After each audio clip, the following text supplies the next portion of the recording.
Olá, tudo bem? Seja bem-vindo a mais essa reflexão do nosso estudo sobre orientação para a prática mediúnica na Casa Espírita. Estamos na segunda parte da apostila, resumo do Livro dos Espíritos, na segunda parte do Livro dos Espíritos, Manifestações Espíritas, capítulo 12, pneumatografia, ou escrita direta, e pneumatofonia. Então, escrita direta e voz direta. A voz direta é muito comum a gente ouvir. A gente escuta a pessoa nos chamando, a gente vai olhar no portão, vai olhar lá fora, ou procura dentro de casa e não tem ninguém.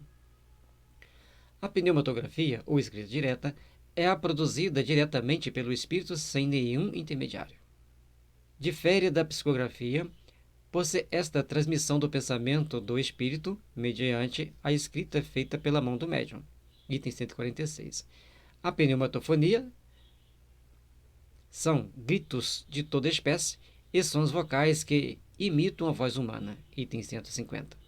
Emitidas pelos espíritos diretamente no meio ambiente ou no íntimo da pessoa, aparentemente sem intervenção de um médium. Não se trata de uma psicofonia. Observem que ele colocou aparentemente sem intervenção de um médium. Porque nós temos que ter cuidado para falar, não tem intervenção de um médium. Claro que tem. Agora ele está produzindo um efeito físico pequeno, não é de grande intensidade, não é um efeito físico muito grande. É importante então nós entendermos que tanto na pneumatografia quanto na pneumatofonia, nós temos o efeito transcendente de alguma coisa.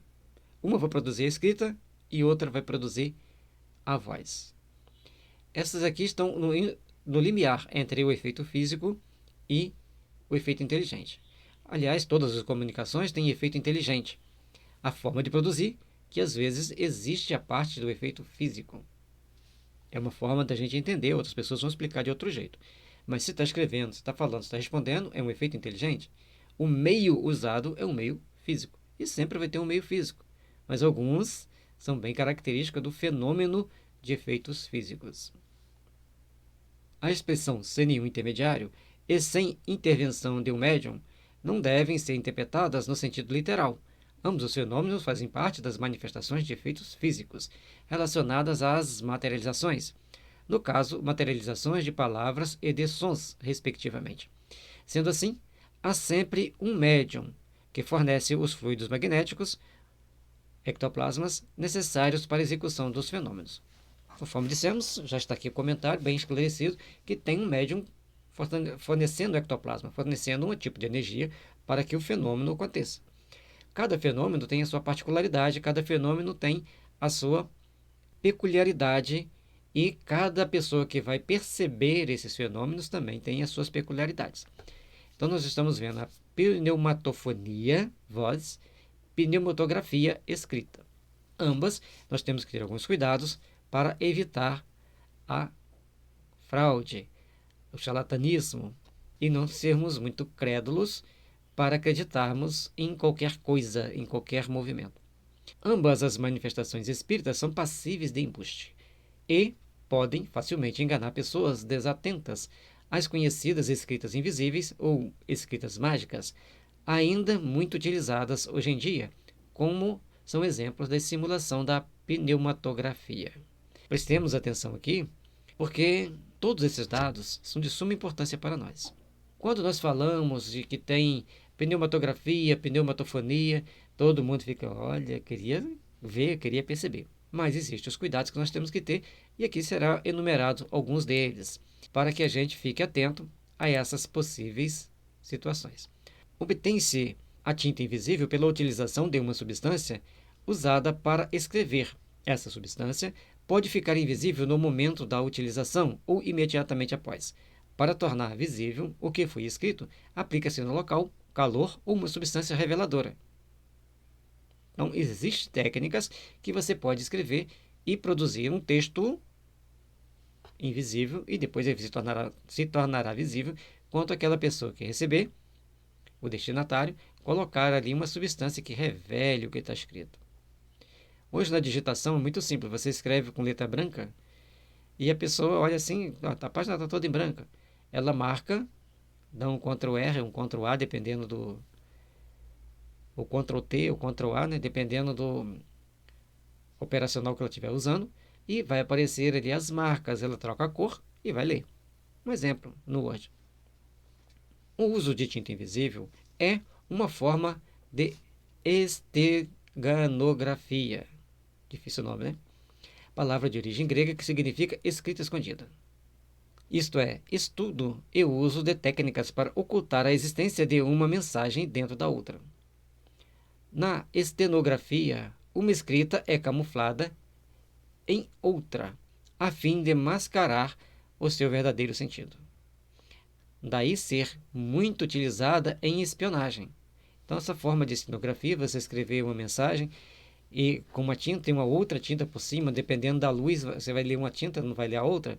Então, no serviço de espionagem, passa-se isso, porque você vai pegar o papel, não tem nada escrito. O outro lá vai ter o meio de revelar aquilo que está escrito. É importante traçar a diferença entre criptografia e esteganografia. A primeira palavra, criptografia, oculta o significado da mensagem. A segunda oculta a existência da mensagem.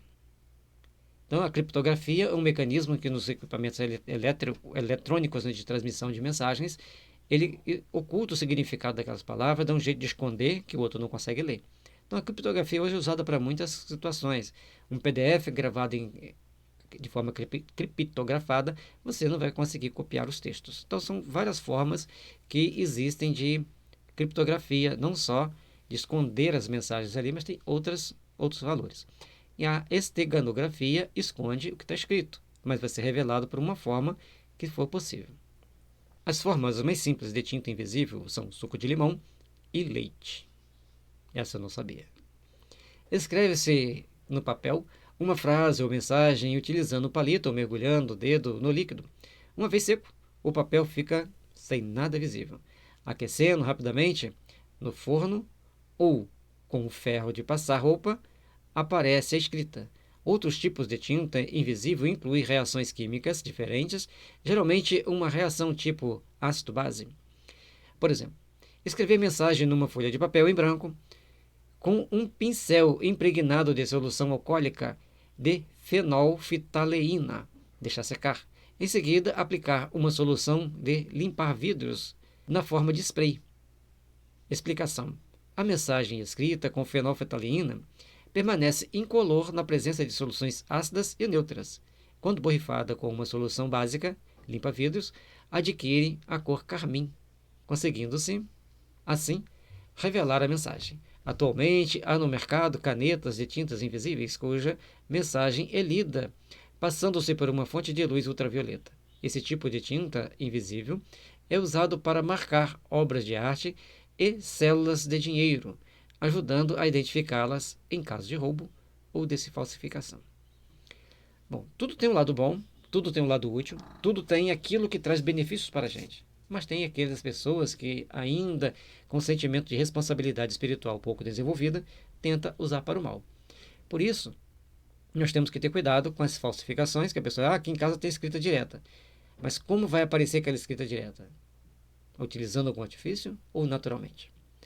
É por isso que nós temos que ter os devidos cuidados para não nos impressionarmos com certas histórias e vermos a raiz da verdade daquele fato. A escrita direta é relatada em diferentes épocas, como atesta esta passagem do Velho Testamento. Por ocasião em que se realizava um banquete oferecido pelo rei Baltazar, ao qual compareceram mais de 1000 pessoas da corte, no momento em que bebiam vinho e louvavam os deuses, apareceram dedos que escreviam defronte do candeeiro na superfície da parede da sala do rei, o qual via os movimentos das mãos que escrevia. Daniel capítulo 5, versículo 5. Imagine, os líderes mundiais hoje querem tomar uma decisão e aparece uma mão lá e escreva: não faça isso. Certo? Ou faça desta outra forma, dando as dicas necessárias. Possível? Nada é impossível. Mas será que eles obedeceriam? Será que, se aparecesse uma mensagem para o país E, não faça isso, ele obedeceria? E o país R não obedeceria? Nós temos que ter Às vezes a gente acha que vai ter uma intervenção divina para resolver problemas nossos humanos, mas a intervenção divina sempre existe, para evitar que nós criemos o problema. Mas a partir do momento que nós quebremos a primeira barreira e começamos a tomar certas ações, a responsabilidade é inteiramente nossa para dar prosseguimento àquele fato. E as pessoas, muitas das vezes, não entendem todo o processo, tomam partido e acabam se sujando com aquelas intoxicações psíquicas. Mantenhamos distância, mantenhamos sentimento de oração e a espiritualidade vai fazer o possível, logicamente, para ajudar os humanos a tomar as melhores ações. Como a gente vê aqui, antigamente, já explicamos isso sobre a questão da mediunidade nos povos mais antigos, nós tínhamos a mediunidade de efeitos físicos mais latente, mais possível. Então, muitos fenômenos aconteciam. Na Grécia, rica de fenômenos físicos como materialização de espíritos, que os deuses materializavam, andavam com as pessoas, comiam e também engravidavam pessoas. Ah, mas isso é uma lenda, é um mito? Sim, mas se você for estudar à luz da materialização dos espíritos, que a doutrina espírita nos possibilita, é perfeitamente possível que tenha ocorrido. Não vamos dizer que sim e nem que não. Apenas entender que é possível. Allan Kardec cita uma publicação do barão Louis de Gondestube, que viveu em 1820 e 1873, que trata exclusivamente da escrita direta. 15 estampas e 93 facsímiles, item 47.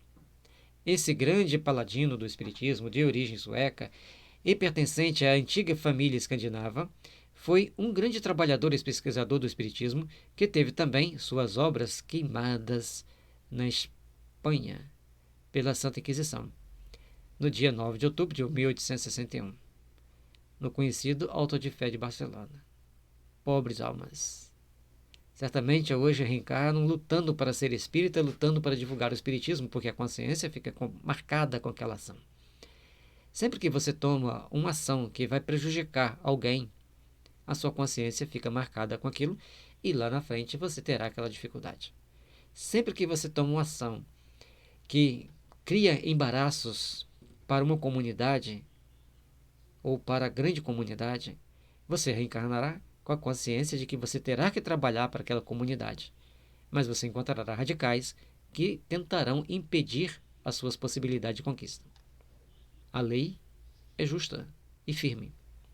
As pneumatografias são obtidas por evocação direta e prece, ou, mais comumente, de forma não espontânea. Tem que provocar. Aparecem em diferentes locais. Aqui tem que ter o médio de efeitos físicos. Em igrejas, sobre os túmulos, no pedestal de estátuas e em retratos de pessoas evocadas. Evidentemente, o local não exerce a menor influência sobre o fenômeno, a não ser facultar maior recolhimento espiritual e maior concentração dos pensamentos. Item 148. O local, então, não tem nenhum problema. O problema não vai ser o local onde ele vai aparecer, mas é onde as pessoas conseguirão concentrar-se melhor. Então, certamente existiu em outros locais antes da doutrina espírita, portanto, está colocando ali onde apareceu. Alguém em oração, aparece a escrita. Que seja para beneficiar aquela pessoa ou a comunidade em torno daquela pessoa. Não é necessário disponibilizar aos espíritos comunicantes lápis ou outro instrumento de escrita, pois eles utilizam os meios e substâncias próprias para escrever as mensagens.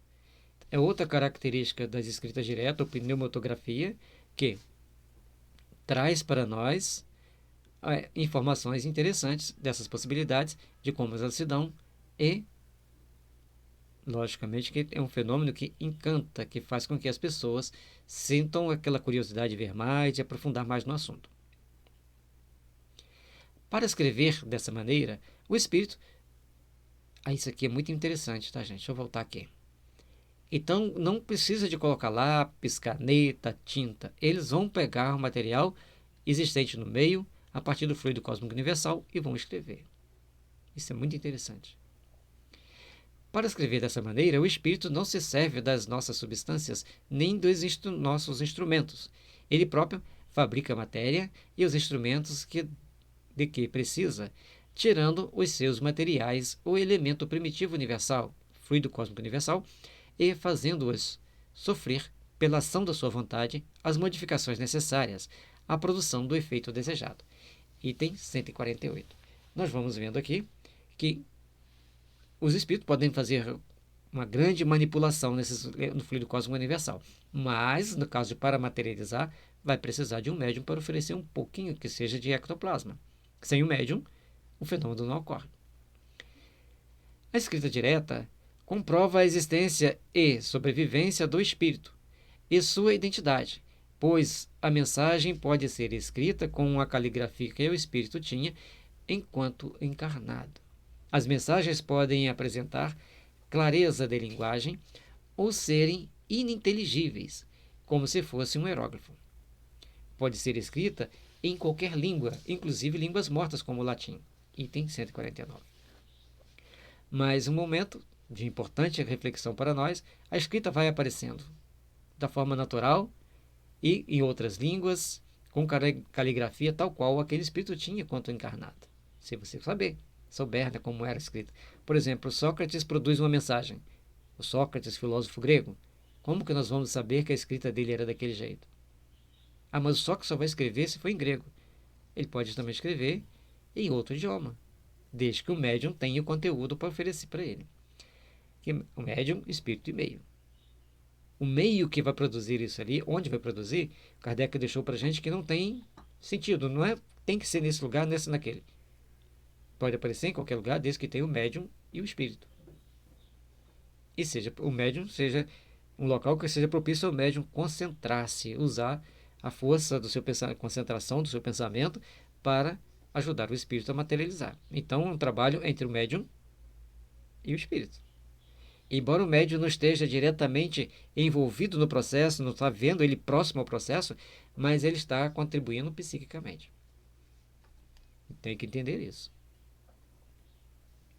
O fenômeno da voz direta, ou pneumatofonia, é também muito conhecido na história humana.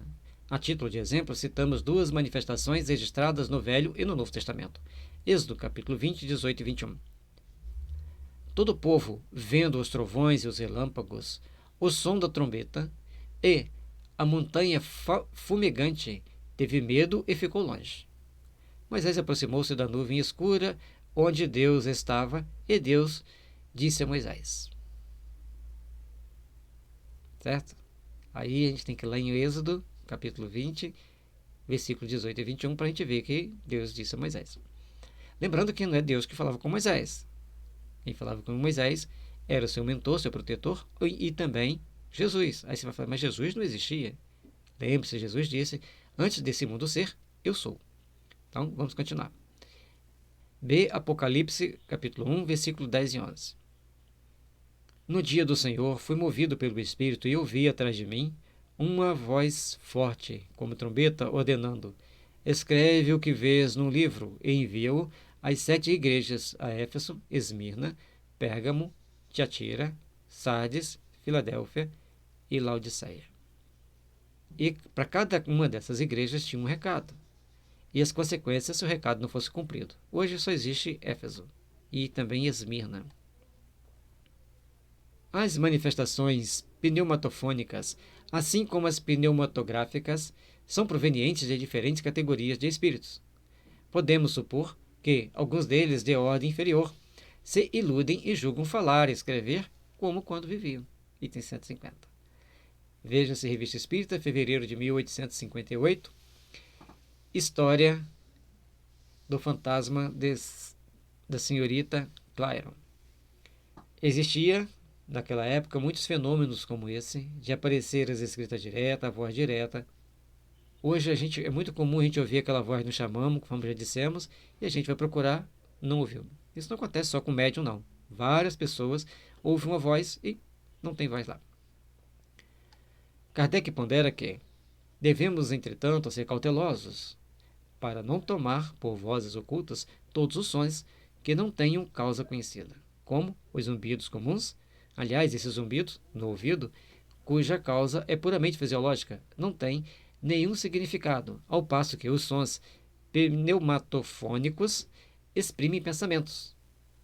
o que nos fazem reconhecer que são devidos a uma causa inteligente e não acidental. Item 150. Portanto, o zumbido é uma coisa, e um som de uma voz é outra, e discernir é fundamental.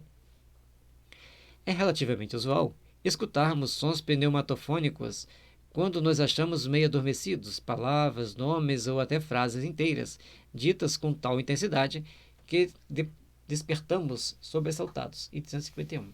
É muito comum as pessoas estarem naquele cochilo e começam a escutar vozes, sons, músicas e tantas outras coisas e outros sons, mas é um momento intermediário entre você estar acordado e você começar a dormir. Naqueles segundos ali, trazem alguns rebuliços aí na cabeça de algumas pessoas, na mente de algumas pessoas, algumas ficam incomodadas, outras encaram com naturalidade. Os sons espirituais ou pneumatofônicos se produzem de duas maneiras bem distintas. Às vezes, é uma voz interior que repercute em nosso foro íntimo, embora sejam claras e distintas. As palavras nada têm de material. Outras vezes, são exteriores e nitidamente articuladas, como se procedessem de uma pessoa que estivesse ao nosso lado. Item 151. Aí tem aqueles teóricos, né? A sua voz falando, a sua consciência falando para você mesmo. Pode ser. Mas o fato é que existem diferentes formas de se ouvir vozes. Aí tem gente que fala assim, Deus falou comigo, ou um espírito falou comigo. E às vezes aquela voz produziu dentro dele de alguma forma. Mas sempre é um recado. Todos os fenômenos transcendentes têm também uma causa transcendente. Todos os fenômenos transcendentes têm uma motivação transcendente. Fiquemos atentos para observar quais são esses recados. Portanto, tem a voz que nasce dentro de nós mesmos, só nós vamos ouvir. Outras em torno de nós, e todos poderão ouvir ou não. Que tem essa particularidade, também existe essa peculiaridade. E assim, rogando a Jesus as suas bênçãos de amor e de paz, que possamos ter força para darmos continuidade aos nossos estudos. Abençoe-nos, Senhor, ilumine-nos, dando-nos força para prosseguirmos a nossa jornada, hoje e sempre, que assim seja.